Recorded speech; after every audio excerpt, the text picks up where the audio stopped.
The Blue Moon Literature Club presents a story by Joseph Sheridan Le Fanu, Carmilla, published in 1871. Chapter 14. The Meeting. My beloved child, he resumed, was now growing rapidly worse. The physician who attended her had failed to produce the slightest impression on her disease, for such I then supposed it to be. He saw my alarm and suggested a consultation. I called in an abler physician from Graz. Several days elapsed before he arrived. He was a good and pious, as well as a learned man. Having seen my poor ward together, they withdrew to my library to confer and discuss. I, from that adjoining room where I awaited their summons, heard these two gentlemen's voices raised in something sharper than a strictly philosophical discussion.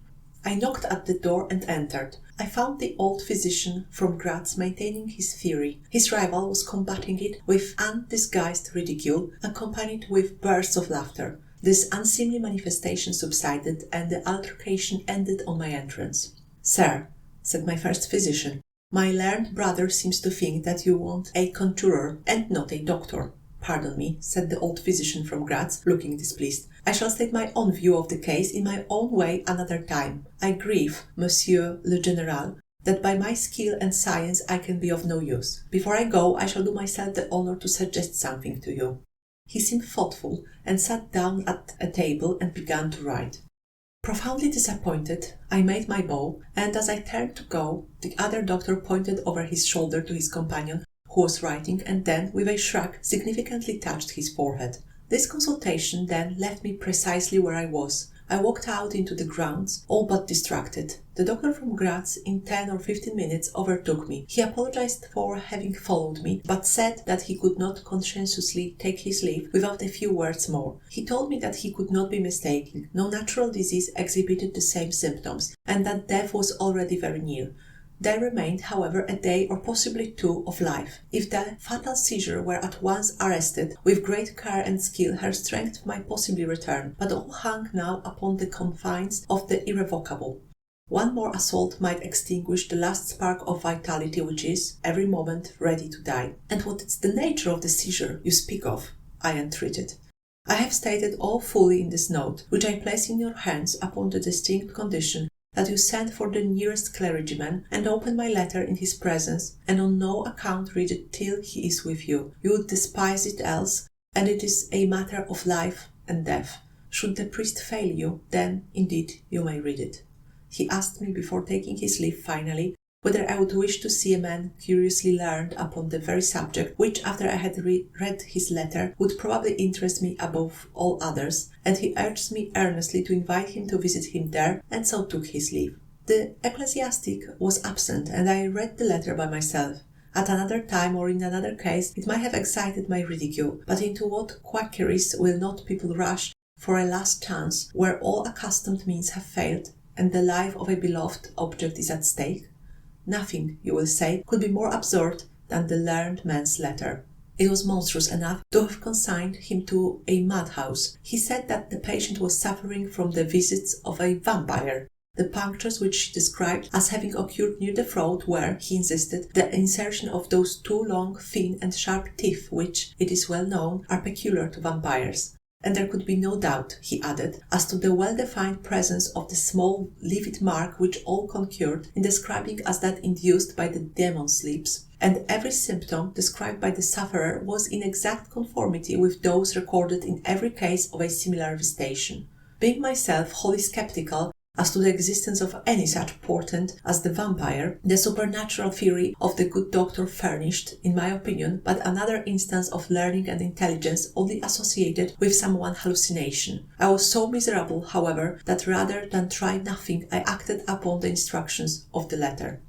I concealed myself in the dark dressing-room that opened upon the poor patient's room, in which a candle was burning, and watched there till she was fast asleep. I stood at the door, peeping through the small crevice, my sword laid on the table beside me, as my directions prescribed, until, a little after 1, I saw a large black object, very ill-defined, crawl, as it seemed to me, over the foot of the bed, and swiftly spread itself up to the poor girl's throat, where it swelled in a moment into a great palpitating mass. For a few moments I had stood petrified. I now sprang forward with my sword in my hand. The black creature suddenly contracted towards the foot of the bed, glided over it, and standing on the floor about a yard below the foot of the bed, with a glare of skulking ferocity and horror fixed on me, I saw Milarka. Speculating I know not what, I struck at her instantly with my sword, but I saw her standing near the door, unscathed. Horrified, I pursued and struck again. She was gone, and my sword flew to shivers against the door. I can't describe to you all that passed on that horrible night. The whole house was up and stirring. The expected Milarka was gone, but her victim was sinking fast, and before the morning dawned, she died. The old general was agitated. We did not speak to him. My father walked to some little distance and began reading the inscriptions on the tombstones, and thus occupied, he strolled into the door of a side chapel to prosecute his researches. The general leaned against the wall, dried his eyes, and sighed heavily. I was relieved on hearing the voices of Carmilla and Madame, who were at that moment approaching. The voices died away.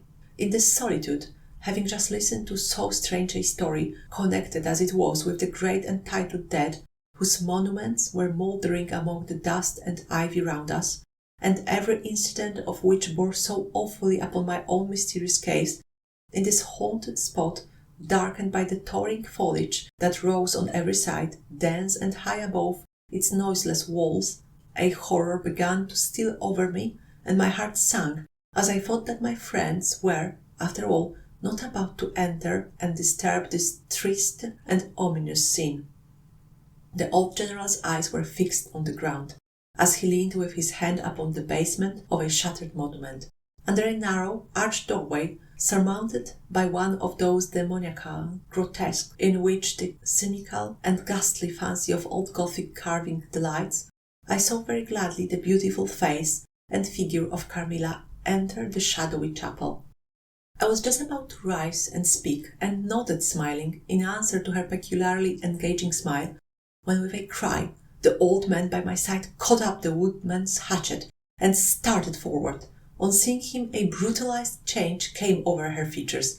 It was an instantaneous and horrible transformation, as she made a crouching step backwards. Before I could utter a scream, he struck at her with all his force, but she dived under his blow, and unscathed caught him in her tiny grasp by the wrist.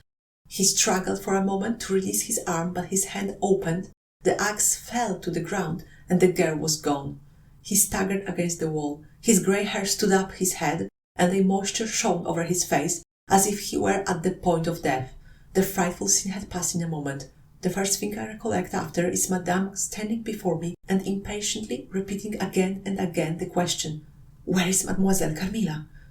I answered at length, "I don't know, I can't tell, she went there," and I pointed to the door through which Madame had just entered, "only a minute or two since. But I have been standing there in the passage ever since Mademoiselle Carmilla entered, and she did not return." She then began to call Carmilla through every door and passage and from the windows, but no answer came. "She called herself Carmilla?" asked the general, still agitated. "Carmilla, yes," I answered. "Aye," he said, "that is Milarka. That is the same person who long ago was called Mircalla, Countess Karnstein.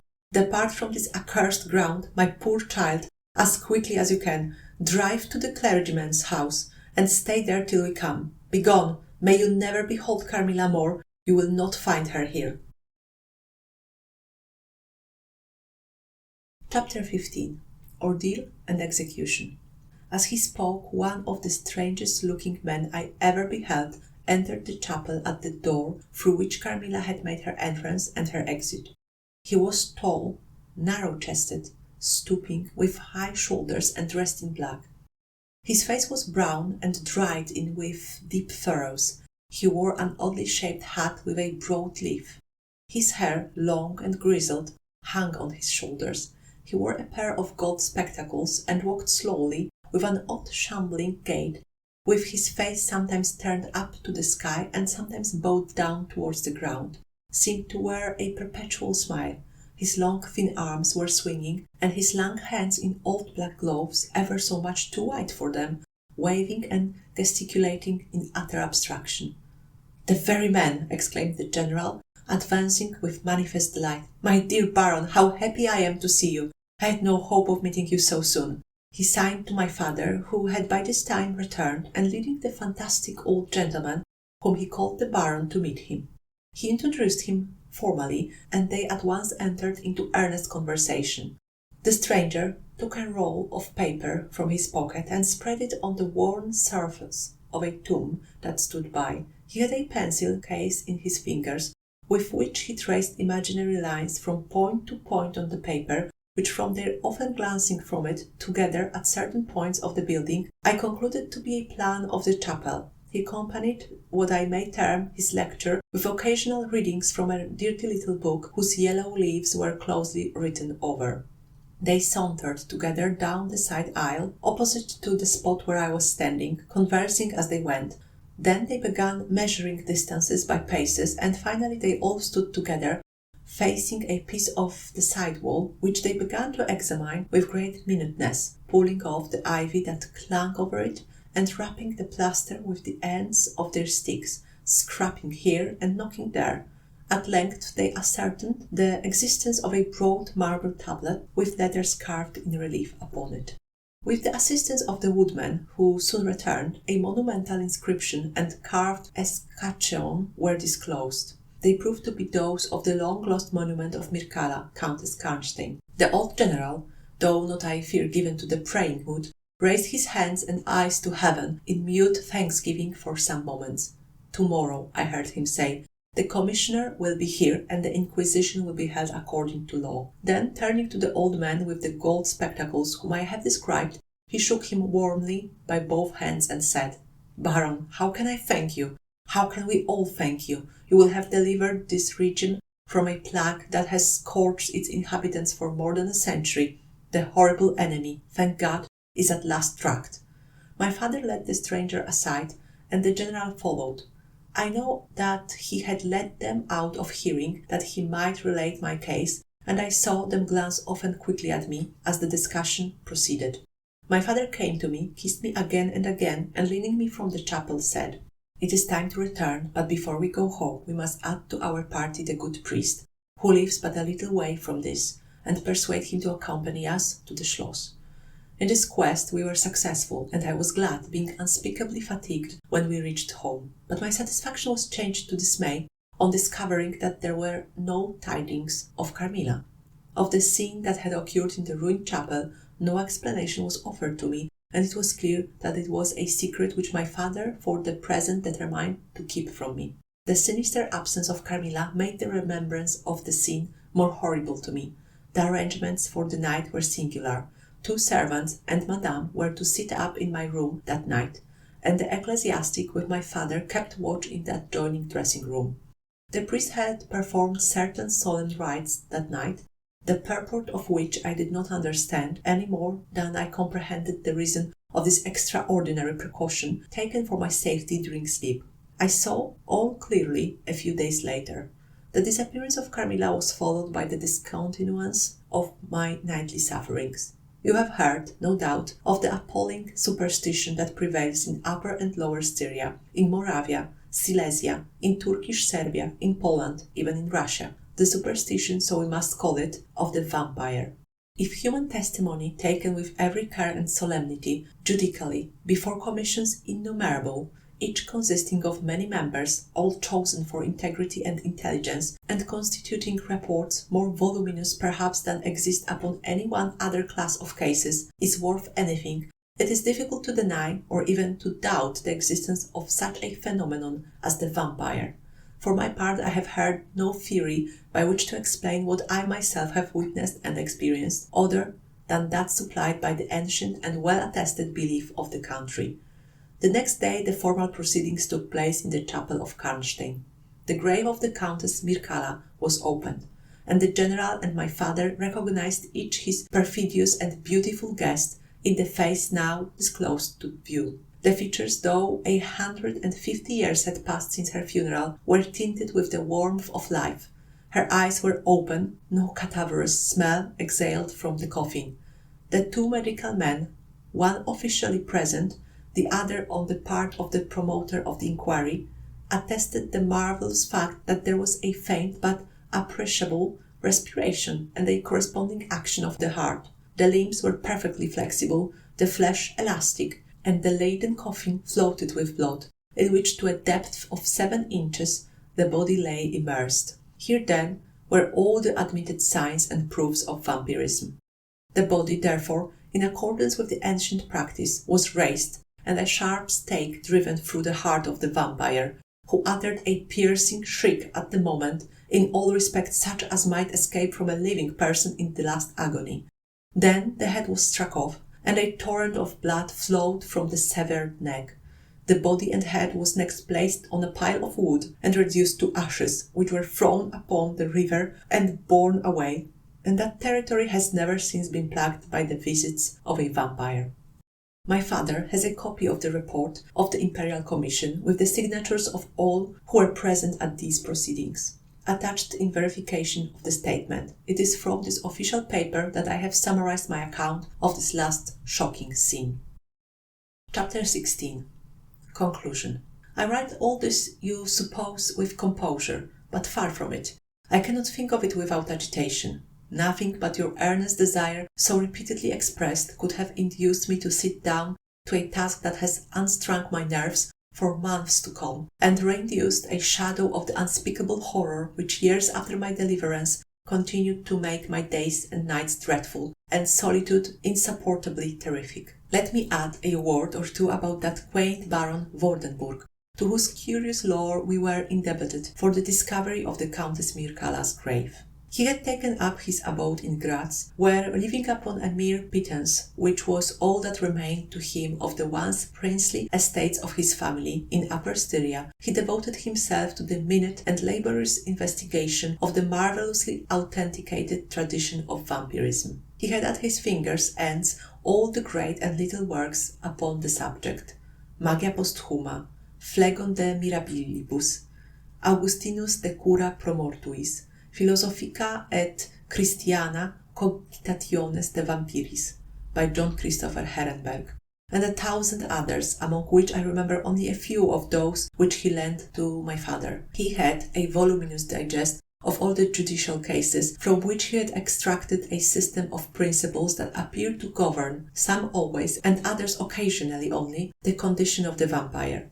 I may mention in passing that the deadly pallor attributed to that sort of revenants is a mere melodramatic fiction. They present, in the grave and when they show themselves in human society, the appearance of healthy life. When disclosed to light in their coffins, they exhibit all the symptoms that are enumerated as those which prove the vampire life of the long-dead Countess Karnstein. How they escape from their graves and return to them for certain hours every day without displacing the clay or leaving any trace of disturbance in the state of the coffin or the cerements, has always been admitted to be utterly inexplicable. The amphibious existence of the vampire is sustained by daily renewed slumber in the grave. Its horrible lust for living blood supplies the vigor of its waking existence. The vampire is prone to be fascinated with an engrossing vehemence resembling the passion of love by particular persons.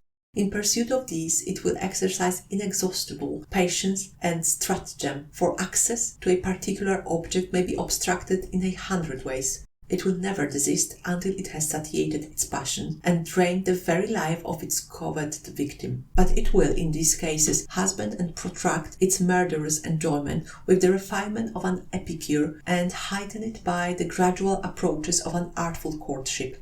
In these cases, it seems to yearn for something like sympathy and consent. In ordinary ones, it goes direct to its object, overpowers with violence, and strangles and exhausts often at a single feast. The vampire is apparently subject, in certain situations, to special conditions. In the particular instance of which I have given you a relation, Mircala seemed to be limited to a name which, if not her real one, should at least reproduce, without the omission or addition of a single letter, those, as we say, anagrammatically, which compose it. Carmilla did this, so did Milarka. My father related to the Baron Vordenburg, who remained with us for 2 or 3 weeks after the expulsion of Carmilla, the story about the Moravian nobleman and the vampire at Karnstein churchyard, and then he asked the Baron how he had discovered the exact position of the long-concealed tomb of the Countess Mircala. The Baron's grotesque features puckered up into a mysterious smile. He looked down, still smiling on his worn spectacle case, and fumbled with it. Then, looking up, he said, "I have my journals and other papers written by that remarkable man. The most curious among them is one treating of the visit of which you speak to Karnstein. The tradition, of course, discolors and distorts it little. He might have been termed a Moravian nobleman, for he had changed his abode to that territory and was, beside, a noble, but he was in truth a native of Upper Styria.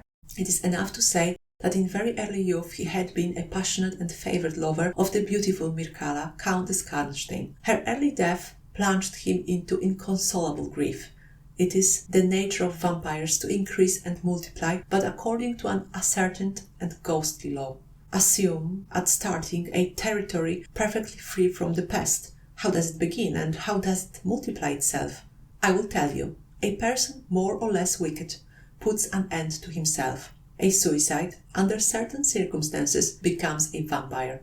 That spectre visits living people in their slumbers. They die and almost invariably, in the grave, develop into vampires. This happened in the case of the beautiful Mircalla, who was haunted by one of those demons. My ancestor, Vordenburg, whose title I still bear, soon discovered this, and in the course of the studies to which he devoted himself, learned a great deal more. Among other things, he concluded that suspicion of vampirism would probably fall sooner or later upon the dead countess, who in life had been his idol. He conceived a horror, be she what she might, of her remains being profaned by the outrage of a posthumous execution. He has left a curious paper to prove that the vampire, on its expulsion from its amphibious existence, is projected into a far more horrible life, and he resolved to save his once beloved Mircalla from this.